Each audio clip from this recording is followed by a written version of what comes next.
Happy Sunday, everybody. Today's question for our Sunday musing is, why was Ezra Taft Benson rebuked? Now, I begin by saying that Ezra Taft Benson has many teachings on the Book of Mormon, on pride, on secret combinations, and many other topics about freedom especially, that were very formative for me during my kind of early red pilling and awakening to these ideas. I don't necessarily agree with his characterization on everything and his perception about how much was communist when maybe it, wasn't necessarily. But obviously, those were the times, and he got swept up in it, I think, in a lot of ways, with John Birch Society and others. But he is someone, I think, who ought to be taken very seriously, and that raises the question for today as to what are the circumstances of his being rebuked by the sitting president of the Church of Jesus Christ of Latter-day Saints, and why don't more people even know that that happened? So we're going to dig into that, and it all centers around a talk that he gave called The 14 Fundamentals in Following the Prophet. Perhaps you've heard of this, which might be for reasons that I'll share in a little bit. And in a future musing, I'm going to unpack a little bit this notion of quote-unquote the prophet, because for generations, the prophet referred exclusively to Joseph Smith. But in recent decades, everyone just says the prophet, and it's the current sitting president of the church. So that's been kind of a cultural shift or an etymological shift almost in how we used that term itself. So save that for a separate musing. When did that change and why? But today we're going to be talking about then elder, or I should say president. He was president of the Quorum of the 12 at the time, Ezra Taft Benson. So, of course, you probably are familiar with much of his history. He served in the cabinet as a sitting apostle for Dwight D. Eisenhower. This is throughout both terms of his presidency, 1953 to 1961. In fact, he was the only member of the cabinet to serve the whole 8 years. He would speak out a lot at various civic and political events, many of them sponsored by the John Birch Society, and this outspokenness that he had, especially around political issues, while being an apostle of the Church of Jesus Christ of Latter-day Saints, caused no small amount of consternation within the leadership of the church. In fact, as he would rail on the Democratic Party and equate them in several instances with communists, the liberals, the neoliberals, there were, of course, many leaders and certainly members of the church who were Democrats, who, of course, did not take kindly to being labeled as communist sympathizers by Elder Benson. So he concludes his service with President Eisenhower, and then he gets shipped off to preside over the European mission. This is in 1965. It's widely surmised that this was an effort to get him out of U.S. politics, to just cool things off, have him focus exclusively on theological, religious stuff, and get out of the political scene where it was very divisive. Members were writing letters to the First Presidency. Will you get him to stop? He's divisive, et cetera, et cetera. So they ship him off to preside over the European mission. Now, President McKay, David McKay, he was. I think it's very fair to say he was a supporter of Elder Benson's, perhaps more on the mild side of support. But President McKay himself was talking about the dangers of socialism and communism, the importance of freedom, and so forth. So he was, I think, sympathetic to some degree with Elder Benson and the ruckus that he was creating. And consequently, because he had the favorable perception by the president of the church at this time, President McKay, the other general authorities knew that Elder Benson was, kind of safe. But when President McKay died in 1970, it opened the way for other leaders of the church to put some pressure on Benson for all of his political activities that he was involved in. Example, in one case, Harold Lee, a future church president, but then apostle, walked out of a presentation that Benson was making in the Salt Lake Temple when Benson was showing various charts and quotations about communism in America, and suggesting the need to teach the youth in our church about the dangers of communism. And Elder Lee gets up, and some other apostles follow him out of the temple as this is happening. Lee, of course, himself became president. That was very short-lived. After him was President Kimball, very mild-mannered man. And it was during that time in church leadership that President Benson, then Elder Benson, gave this talk in question that we're about to get into. Now, he also gave various political speeches that were told by various biographers who have talked to family members and other church leaders at the time that these political speeches were frustrating to President Kimball, and that President Kimball had criticized Benson several times, told him to knock it off, to stop promoting the John Birch Society, and so forth. But President Kimball was not only mild-mannered, he was failing in his health, and Elder Benson was next in line to be president. So there's some amount of, deference and so forth shown to the incoming president of the church. And so there's only so much that President Kimball could do, both because of his mild-mannered nature and temperance, but also his health, and also the fact that this was the, next in line president of the church. That leads us to February 1980, when then Elder Benson gives the talk at a BYU devotional, so that's the setting and context, titled 14 Fundamentals in Following the Prophet. So let's take a listen to kind of the run-through of these 14 fundamentals, and then we'll get into it. First, the prophet is the only man who speaks for the Lord in everything. Second, the living prophet is more vital to us than the standard works. Third, the living prophet is more important to us than a dead prophet. Fourth, the prophet will never lead the church astray. Fifth, the prophet is not required to give any particular earthly training or credentials, to speak on any subject or act on any matter at any time. Sixth, the prophet does not have to say, "Thus saith the Lord," to give us Scripture. Seventh, the prophet tells us what we need to know, not always what we want to know. Eighth, the prophet is not limited by men's reasoning. Ninth, the prophet can receive revelation on any matter, temporal or spiritual. 10th, the prophet may be involved in civic matters. 11th, the two groups who have the greatest difficulty in following the prophet are the proud who are learned and the proud who are rich. 12th, the prophet will not necessarily be popular with the world or the worldly. 13th, the prophet and his counselors make up the first presidency, the highest quorum in the church. 14, the prophet and the presidency, the living prophet and the first presidency. Follow them and be blessed. Reject them and suffer. All right, so for purposes of time, we're not going to unpack every single one of these, but there are some highlights worth mentioning that point to some of the concerns that people had at the time and still have now about this talk. For example, the second and third are very related. The living prophet is more vital to us than the standard works, and he's more important to us than a dead prophet. One of the interesting things that I think about when I hear Elder Benson saying that the living prophet is more important to us than a dead prophet is Jesus, 3rd Nephi 23, when he's ministering to the people after his visit here in what we now call the Americas.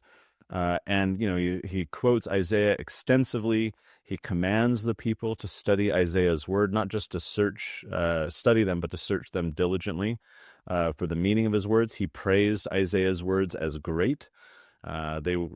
Prophecies from Isaiah were coming true. Christ said that they would all be fulfilled. He told the people to search the prophets to help them understand their words. And then in this chapter, in verses 7 through 11, Jesus wonders why the people don't have the words of Samuel the Lamanite recorded. That it says in verse 9 that Samuel had spoken the words that the Lord gave to him. The people testified that all of Samuel the Lamanite's words had been fulfilled, and so then Christ commands the people to record Samuel's words. So here's Jesus himself. He's not down, and he's like capital T, capital P, the prophet, right? And he's not there saying that I'm more important to you than dead prophets. He's in fact saying, he's quoting from dead prophets, from the so-called standard works, going back to Benson's second point. And he's lifting them up. He's telling people to search them. He's affirming them. He's utilizing them, right? He's not saying I'm greater so you can ignore all that stuff, listen only to me. He's saying here are these important things, and you need to search them. And so it's interesting how he's treating past prophets. Fourth point is that the prophet will never lead the church astray. In his talk, President Benson shares a couple quotes. The first one is from President Wilford Woodruff. Of course, I've discussed frankly, both of these quotes that we're about to get into in past musings, so I won't get into too much depth here. But he says, he writes in his talk, President Wilford Woodruff stated, and here he's quoting from Woodruff, I say to Israel, the Lord will never permit me or any other man, who stands as president of the church to lead you astray. It is not in the program. It is not in the mind of God. Well, as I've said in past musings, of course, President Woodruff is going to say that. How is he going to explain away the fact that he claimed plural marriage would never be rescinded, and now here he was, putting a stop to it, or that he was for it before he was against it, right? And kind of these differing things. So he had to say, "Oh, I'll never lead you astray. We can change things around, but I'm never going to lead you astray." What does astray mean? Does that mean that we can't be taught incorrect things or counseled to take, unnecessary or incorrect actions? That everything is just perfect? Well, of course not. But then where's this spectrum of what it means to be led astray? Does it mean permanently and irrevocably? Or does it mean that if there's little deviations and speed bumps because of wrong things that are said or done, but then we course correct and get back to it, is that astray, even if only temporarily? It's also a circular argument for the president of the church to say that the president of the church will never lead you astray, right? There's this kind of tautological, thing where it's the person who's saying it is the beneficiary of the statement being said. Now, of course, as I've discussed on past musings, I think one of the problems that we have in our church culture is the widespread inability to articulate any distinction between president of the church and prophet. There's this kind of fusion between the two, where it's presumed that the oldest serving apostle, who by tradition becomes the president of the church, who I sustain as prophet, seer, and revelator, therefore always is such. And I don't think that's scripturally true. I mean, Joseph Smith himself said it wasn't true. He said a man is only a prophet when acting as such. He himself being capital T, the prophet, as people would call him, and with abundant evidences of his prophetic calling. But we lack any kind of discretionary ability to see a difference between president and prophet. We say and sing, follow the prophet, and attach that label and all of its spiritual implications of what it means to be the prophet to the president of the church. And then we put a period and we move on, or an exclamation point. And we move on, assuming that everything said and done is prophetic, or as now the term is prophetic counsel, and therefore from God. Now, I believe Joseph Smith was a prophet. I believe that his successors are sustained as prophets. I sustain them as prophets, but that is no guarantee that they are acting as a prophet. Having the position does not entitle revelation, especially if the people are being wicked, if they're being idolatrous, if the Lord has shut the mouths of his prophets, if the people don't have access to prophecy, if it's more administrative caretaking of the institution, like it was in Jesus's day with the church, whose temples and practices he reverenced to a degree, and told the people he was blessing to go see the priests, go through the motions, go do what they were told. He himself participating in synagogue, church services.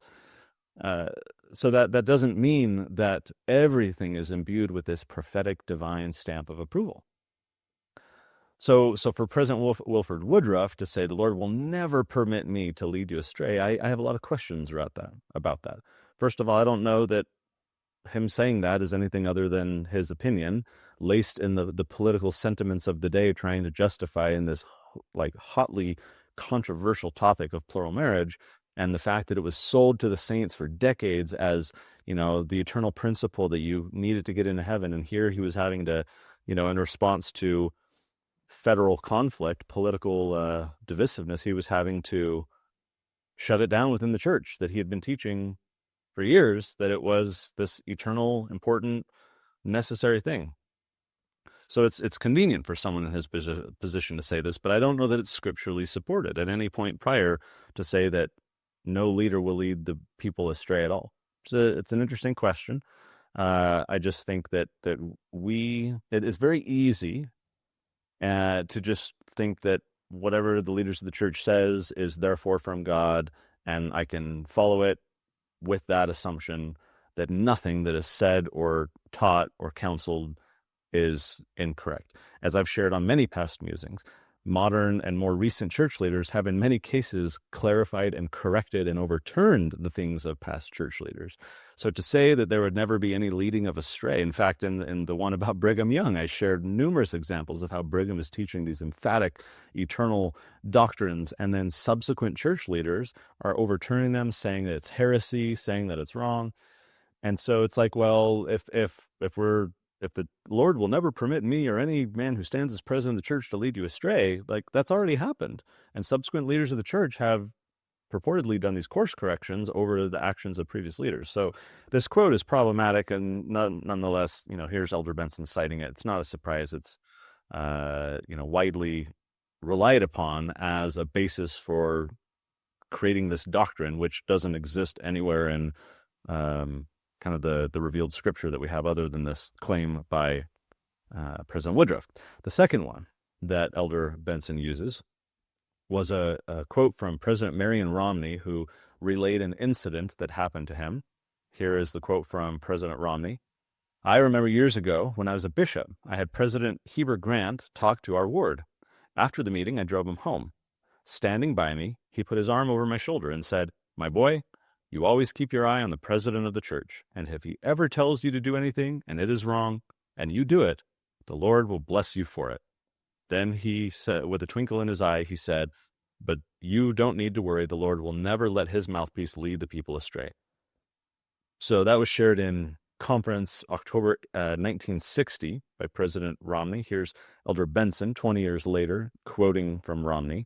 Interestingly, the quote pertains to keeping your eye on the president of the church and not necessarily, quote unquote, the prophet. That's an interesting thing back from 1960, that it wasn't this the prophet like is always being used today.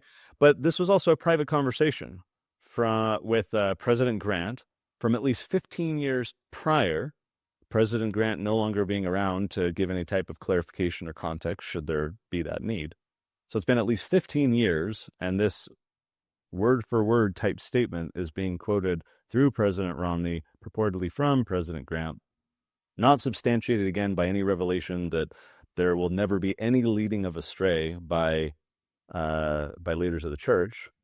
So the only way to say that that's fine, that there's no scriptures about it, is if this is in fact revelation from God, because all scripture, true scripture, is revealed from God. So if President Romney and if President Woodruff are in fact revealing that God has said this, even though it's clear from modern church history and scriptural stories up the wazoo that the people have fallen away, that leaders themselves have, and can become corrupt, we have that question about whether these claims are revelation or if they're just opinions. Don't know. Elder Bennett, he was, I don't know if he still is, in the 70. In the Ensign March 2012 issue, he had an article titled "Follow the Prophet," in which he says the following, quote, "Some might call our actions blind obedience, but we have the Lord's personal promise that the prophets will never lead us astray." So he's referring to the two quotes that we shared from that Elder Benson relayed in his talk. one from President Woodruff, one from President Romney. Declarative statements of their own. They didn't testify of any experience receiving revelation from the Lord. No, thus saith the Lord. No, I was praying about this to understand this issue and it was revealed to me, or I felt inspired, or anything. It was just a private conversation 15 years prior through President Romney, in which he claims that President Grant once upon a time said this to a young bishop. Right. And then it's President Woodruff who's trying to justify this 180 on polygamy and reassure an unsettled church membership that things are still okay despite now, torpedoing this purportedly eternal program. Nowhere in either of those two examples, which is what Elder Bennett is referring to, do we have, quote unquote, the Lord's personal promise, unless we're inferring that these two individuals, as presidents of the church, were in fact revealing a promise from the Lord.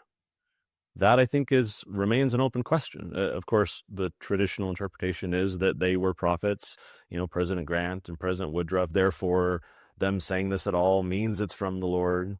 But again, we get to that distinction of is everything that a president of the church says truly prophetic? Every iota, every jot and tittle, everything. And if it's not, we need to cultivate the spirit of discernment and have a better understanding amongst ourselves as a church membership about when it is and when it isn't. Because it's very easy to just assume everything's from God. You don't have to do any thinking about it. You don't have to, seek confirmation. You don't have to use your mind and try and understand things and put in the work. You can just assume and move on with your day. It's very easy, but I think it's also very slothful, right? And so it's the equivalent of all of us thinking that we should now crush our water bottles just because Elder Haney relayed a private conversation when he asked Elder Oaks about President Nelson doing it, to which Oaks remarked, "You need to follow the prophet." Right? It's here's Elder Haney relaying a private conversation that happened previously with the president of the church who said this thing, but now we should all crush our water bottles because of this private conversation from the person who is president. That doesn't make sense, right? We got to have some deeper understanding here about what it means to actually, what is truly prophetic versus not. And if you want to come to the conclusion that 100% is prophetic, that's fine. Let's have that conversation. I just don't think scriptural history necessarily supports that, nor really modern revelation. Again, Joseph Smith himself, the prophet, saying that a man is only a prophet when acting as such, referring to himself and the question he was asked by a member of the church, that in many cases he was just Joseph, and not everything was like this constant flow of communication from the divine, justifying every action and everything that he said. Okay, for time, again, we're not going to go through all 14. At the end of his talk, Elder Benson says, in conclusion, let us summarize this grand key, these 14 fundamentals in following the prophet, for our salvation hangs on them. So he's listed these 14 fundamentals, these principles of following the prophet. Says that our salvation hangs on these 14.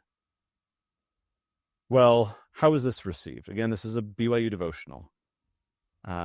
It caused some amount of controversy. Now, that controversy isn't necessarily well known because it was fairly private, as we're about to get into. So President Kimball, again, is the sitting president of the church. His son, Edward, revealed to a later historian that President Kimball was concerned about Elder Benson's February 1980 talk at BYU. His son, again, said that President Kimball wanted, quote, to protect the church against being misunderstood as espousing ultra-conservative politics, or, in this case, espousing an unthinking, follow-the-leader mentality. This whole issue that we're about to get into, among other places, is reported by D. Michael Quinn, a historian, in his book called The Mormon Hierarchy, Extensions of Power. And he interviewed people who were present at a meeting, including a general authority. He writes this, Quinn does, in his book about what happens next. A general authority revealed that although President Kimball asked President Benson to apologize to the quorum of the 12 apostles, they were dissatisfied with his response. Kimball required him, Benson, to explain himself to a combined meeting of all general authorities the following week. The entire Benson family felt anxious about the outcome of this meeting. They apparently feared the possibility of a formal rebuke. Benson's son, Mark, wrote him a note that morning. All will be well. We're praying for you and know that all will be well. The Lord knows your heart. The meeting went well for Benson, who explained that he had only meant to reaffirm the divine nature of the prophetic call. And so this historian Quinn, spoke to at least two, there may have been more, people who were present at the meeting to confirm what was said, that there was this private rebuke, that Kimball, again, sitting president of the church, required Elder Benson, the president of the Quorum of the 12, the next in line to be president of the church, required him to apologize to his fellow quorum members, that they were dissatisfied with his response, and consequently at a broader meeting of more general authorities, presumably including the 70, he was required to explain himself, in which he said, well, I only meant to reaffirm the divine nature of the prophetic call. Now, why would President Kimball be frustrated or even upset with Elder Benson, president of the Quorum of the 12, President Benson, saying what he said in this talk? Well, Kimball had just been portrayed to the world as the man whose words were more important than Scripture, right? More important than any prophet in history, any prior leader of the church, more important than anyone has said in any place, on any occasion, in any instance, like elevating him. And so think of this. President Kimball knows himself. He knows his capacities, his limitations, perhaps his biases, his weaknesses, his hobby issues, whatever, right? He knows of his own fallibility. And here he's being put up on this pedestal by President Benson. President Kimball's wife, Camilla, referenced his displeasure, quote, displeasure with the speech, end quote, when talking to her brother-in-law, George Boyd. So Boyd writes a letter to D. Michael Quinn, the historian that I mentioned. This is September 1992, so about a decade later. Sharing some of this, requesting to Quinn that he not identify the general authority who shared the report from this private meeting.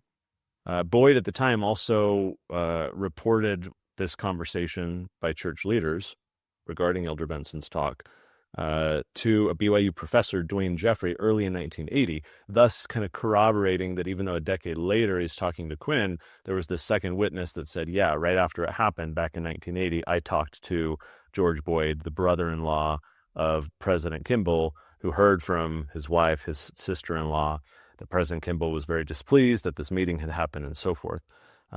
George Boyd, the brother-in-law, also talked to Leonard Arrington, his church historian. Here's from Leonard Arrington's journal. We'll get more into Arrington in a little bit. From the journal, quote, George also said that he had learned that President Kimball in particular, and the first presidency in general, were very angry about Elder Benson's talk at BYU, in which he made the statement that every word spoken by the current prophet must be regarded as from the Lord. They called Elder Benson in and scolded him and caused him to apologize to the first presidency for those remarks. President Kimball declared that when the Lord spoke to him, that was one thing, but that the Lord did not speak to him on every topic, and therefore it was Spencer Kimball talking, not the Lord.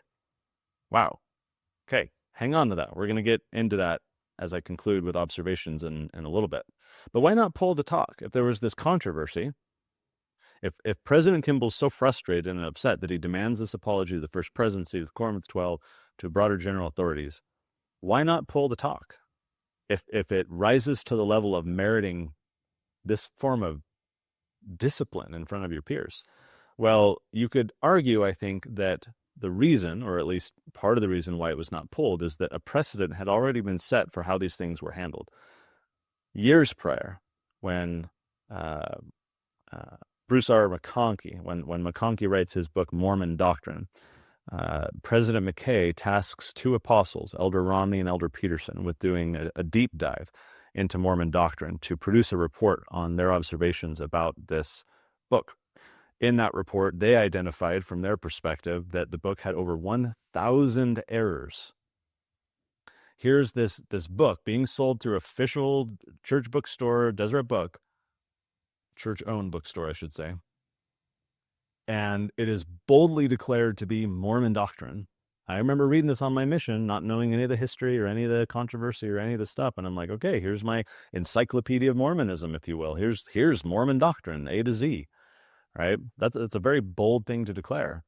Here's two fellow apostles then identifying over 1,000 errors, what they perceive to be over 1,000 errors, and it's not pulled. It remains on the shelves, right? The second edition comes out, some tweaks are made, right? So why not pull it? Well, the decision at the time was they didn't want to embarrass an apostle. Better to allow these alleged falsehoods, numerous falsehoods, to percolate through church membership than to, offend the sensibilities of an apostle. Presumably, that is why President Kimball did all this in private with President Benson, and why they did not pull the talk, because doing so would be spectacularly controversial. There would be all kinds of chatter about it. It would be unprecedented and so forth, right? And would send this huge message and cause, this big controversy. Now, the talk was edited a little bit. Interestingly, when the talk came out in the Liahona the following year, there were some amendments made to it, perhaps by Benson himself. We don't know. But it wasn't pulled. Great. So 1980, right? I was born in 81, long time ago. This talk wasn't really commonly cited, at least that I remember growing up, or online, or as a missionary, and all the things, right? But in 2010, it resurfaces. So now we're 30 years later, 3 decades. This talk is quoted twice during the October 2010 General Conference. The first one was in a talk called Obedience to the Prophets, which was given by a member of the 70, Claudio Costa, who's a convert to Mormonism. Here's a brief portion of his remarks. In 1980, when President Ezra Taft Benson was serving as president of the Council of the 12 Apostles, he gave a powerful message about obedience to the prophets at a BYU devotional in the Marriott Center.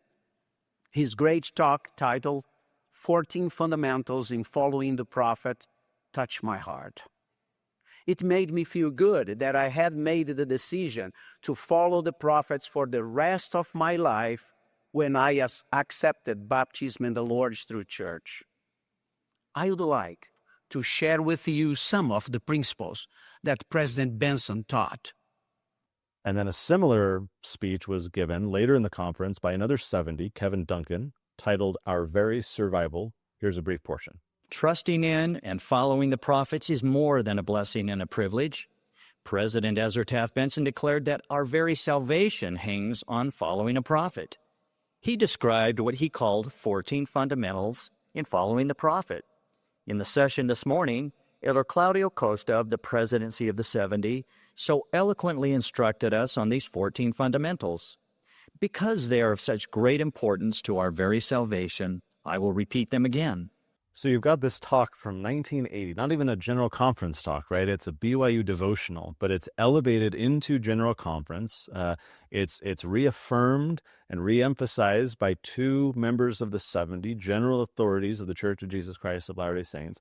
Out of the mouth of 2 or 3 witnesses shall all truth be established. So now in kind of pseudo, theological whatever, this has now reached Scripture. It has been blessed upon the pulpit in the conference center for the church. This isn't just some BYU devotional outside of official channels. This has now been quoted over the pulpit by leaders of the church and brought into canon, you might say, as a result. So a few observations as we wind up.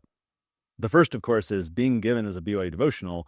I think the talk itself is open to perhaps, I think most Mormons would agree that it's a little more open to scrutiny and inquiry because it's a BYU devotional talk and not a, talk in general conference. Now, the fact that it's been cited twice in general conference complicates that, but I think there's still some fair game to criticize a devotional talk, even from the president of the Quorum of the 12 Apostles. The whole talk, interestingly enough, is about following the prophet, right? And that his words are better than any dead prophet's words, and than the scriptures and all the things, and if it overrides our political opinions, like all the things, right? It's about following the prophet. And yet the prophet at the time, President Kimball, rejected the talk. He was upset with the talk. So if we're following the prophet, why are we repeating it flatteringly? If the doctrine it espoused and promulgated in 1980 was in some degree and in some part untrue or inaccurate in 1980, how could it then be true 30 years later, preached over the general conference pulpit unquestioningly, flatteringly, right? If it was wrong then, if the prophet at the time, based on this perception of how people say the prophet, right? President Kimball is the prophet. Well, here's the prophet. Now privately, mind you, not publicly. We'll get into that in a second. But at least privately, rebuking President Benson, demanding he apologize, upset, right? If these are the feelings and actions and words of the prophet, President Kimball, then by the logic of this talk itself, shouldn't we then side with President Kimball and not with President Benson in this regard? If President Benson's words are to be believed, then they demand that we side with President Kimball against President Benson's own talk. Another observation, I think, and I've said this before in my musing about apologies, I think that public problems require public retractions / apologies. Latter-day Saints have listened to this talk for decades. Now it's been, reshared in General Conference, discussing its tenets as if they were gospel, not being wise to the fact, all these people studying this talk for decades, not being wise to the fact that the prophet at the time, President Kimball, disagreed with it, rebuked its author, demanded he apologize in private. And so if he has this public thing that he's now taught widely, and that percolates, right, while privately requiring an apology, it's like Mormon doctrine. Yeah, it'll still be sold on shelves, and yeah, we'll still leave it out there. We're not going to say anything publicly, though. We're just going to deal with this private. Like, that doesn't address the issue. If there is a problem, doctrinally or otherwise, why let that continue to permeate and to fester and to be regurgitated and canonized, basically, if, in fact, there is a theological, a doctrinal problem? And here's another observation. This one is perhaps a little bold. At Nuremberg, when many of the Nazi leaders were being tried, they commonly cited a particular line of defense, called now the Nuremberg defense, because it was so prevalently used there, and that is, I was just following orders, right? I was just doing what I was told. Didn't work for any of them. They were still convicted, sentenced, some of them put to death. To say, as was it the fourth principle, fundamental of following the prophet, but it was the quote from President Grant, right? If you follow the prophet and it's wrong and you still do it, you'll be blessed for it, right?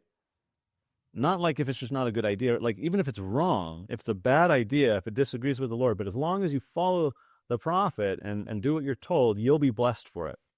And I think that's problematic, not perhaps to the same degree as, I'm not equating anything with Nazis. It's just that idea comes to mind of the Nuremberg defense, where people are trying to passively shirk any personal responsibility in the matter and kick it upstairs, right? Oh, I was just following orders. I was doing what I was told. My agency doesn't play a part here. I'm just a mindless robot, doing what I was told. So the accountability should go up the chain, right, to my superiors. I was just following orders. Like it didn't work for them. I don't think it works for us. I don't think we can say, I was just doing what I was told, right? I was a mindless robot, unquestioning, unwilling to use my own agency, to work out my own salvation before the Lord, to come and reason together, to use the faculties I've been blessed with to try and understand truth. I don't think we get to use that argument. It would deprive us of agency. It would deny the need that we have to seek out our own salvation, to seek out revelation. And then past presidents of the church have disagreed with this idea. The ideas shared in President Benson's remarks. Here's Joseph Smith, for example. Once upon a time, after reading the 14th chapter of Ezekiel, Joseph Smith said the Lord had declared by the prophet Ezekiel that the people should each stand for himself and depend on no man or men in that state of corruption of the Jewish church. That righteous persons could only deliver their own souls, applied it to the present state of the Church of Jesus Christ of Latter-day Saints, and said, if the people departed from the Lord, they must fall, that they were depending on the prophet, hence were darkened in their minds in consequence of neglecting the duties devolving upon themselves. Now, that's not word for word. Those are kind of the shorthand minutes taken from someone. As you can see, it's kind of in chunks. Oh, Joseph said this and said this, rather than this like full direct quote. But it's very clear that Joseph taught that if the people were depending upon the prophet, they would be darkened in their minds in consequence of neglecting the duties devolving upon themselves. This is not something that's reserved only for the modern church, right? We find it in scriptural history as well, this problem. It's even, with President Nelson, for example. Here's from, interestingly enough, another BYU devotional. This is in 2019. Here's this brief statement from this address. Prophets are rarely popular, but we will always teach the truth. Again, one might argue that there's a bit of circular reasoning there for the person in the position that benefits from this claim to be the one claiming it, like President Woodruff saying, oh, we'll never lead you astray. Everything I say is correct. Follow me, right? Do what I'm saying because it's from the prophet. And again, it goes back to this idea from Joseph that a president of the church, including Joseph Smith, is not always a prophet. A man is only a prophet when acting as such. So to say that the prophets will always teach the truth, I can agree with that statement insofar as we're saying when a prophet is acting as a prophet, when the words are literally from the Lord, not when it's in his own mind and it sounds good and it's what he's been taught for decades and what we all kind of accept in the church and the traditions of our fathers or, whatever, right? Like, presidents of the church have their agency too. And I don't think our doctrine says that there's this fusion between being in the position of president and being a prophet such that everything that is said and done by that individual suddenly becomes prophetic. President Kimball himself agreeing with that, along with others, to the point where he's privately rebuking President Benson for making that claim, as Leonard Arrington captured in his journal. Right? The idea, and I said I'd get to Leonard Arrington later. That's actually next week. I was combining two episodes in my head. So next week, we're going to get more into this Leonard Arrington guy. There's some interesting church history to unpack. But the point is that he captures in his journal from President Kimball's brother-in-law the fact that that President Kimball was frustrated, that the Lord did not speak. I'm quoting here from the journal. The Lord did not speak to him on every topic, and therefore it was Spencer Kimball talking, not the Lord. And as I think about President Nelson, I think about when he's taught that we should be good global citizens, which I completely disagree with the implications and what's wrapped up in that term. I've done past musings about that. I'm not going to get into it, but the idea that we should be good global citizens, that the COVID jab was safe and effective, right? Putting that on First Presidency letterhead, urging everyone to get this thing, when I think it's clear that it has not proven and was not at the time proven to be safe or to be effective. So for him to say that prophets will always teach the truth, I agree with that. Because I think when you're acting as a prophet, you are a truth teller, because that is from God. I just don't believe that the president of the church or any of the leaders of the church whom we sustain as prophets, seers, and revelators are always such. And I think that's a very scriptural, sound position to have. I don't think it's blasphemous to say that. It is countercultural. I will concede that much. It is countercultural for our church culture, because for years, for decades, we've kind of had this fusion between the two positions such that we just say, follow the prophet, and it's everything coming out of the president of the church's mouth. Why is that? Why the fusion? I think in part, perhaps in large part, it's because of this address. The 14 fundamentals in following the prophet. And the fact that the sitting prophet, president of the church, Kimball, disagreed with it, was frustrated by it, demanded an apology for it. It's clear that if we're following the prophet, we should, again, side with him. And yet, that talk was allowed to trickle, to incubate, to be shared again in 2010, twice in General Conference, to reach the status of this kind of soft, doctrinal, canonized thing, where everyone just now assumes that that's part of our belief set.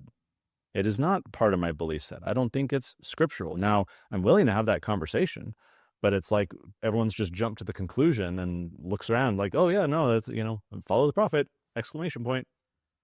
Move on with your day. And so it sounds heretical. It sounds apostate to the ear that is attuned to the current church culture. But if I were transported in saying these things back a century, or back to Joseph Smith's time, I don't think it would be heretical or apostate or blasphemous or anything like that at all. I think people would, yeah, right? Again, Joseph saying we're darkened in our minds by neglecting the duties devolving upon ourselves and instead depending on the prophet. This kind of need to follow someone else rather than, as he shared from the Ezekiel example, each stand for himself and depend on no man or men to guide you to Jesus Christ. So, Ezra Taft Benson, there's a lot to love. I don't know that I necessarily love this talk. I don't love, even though I might quibble with parts of this talk, I don't love the way that it was handled, because if in fact Kimball and many other church leaders at the time disagreed with and were frustrated by this remark, I think that's a part of our church culture and administration that needs to be remedied, that this stuff needs to be shared publicly, that we don't bury this so as to, protect the image of the church or the image of a particular apostle, because that can cause spiritual destruction if these falsehoods are perpetuated out there, and creates the conditions now where someone who suggests there's a little bit of nuance and difference between president and prophet, like myself, is considered by many within the church to be, inching towards leaving the church and to becoming apostate and all the things that I sometimes see in YouTube comments or Facebook comments and elsewhere. Right? The way that it was handled has produced these types of sentiments.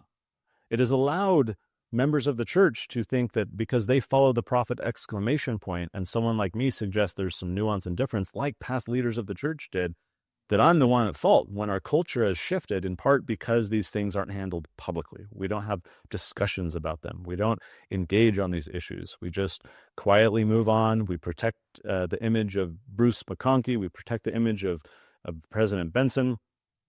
We handle these things privately, while publicly it continues to percolate, changing the culture, shifting the narrative, and causing, I think, spiritual problems of some sort, right? Where people, like Joseph was saying, they become slothful, they become darkened in their minds.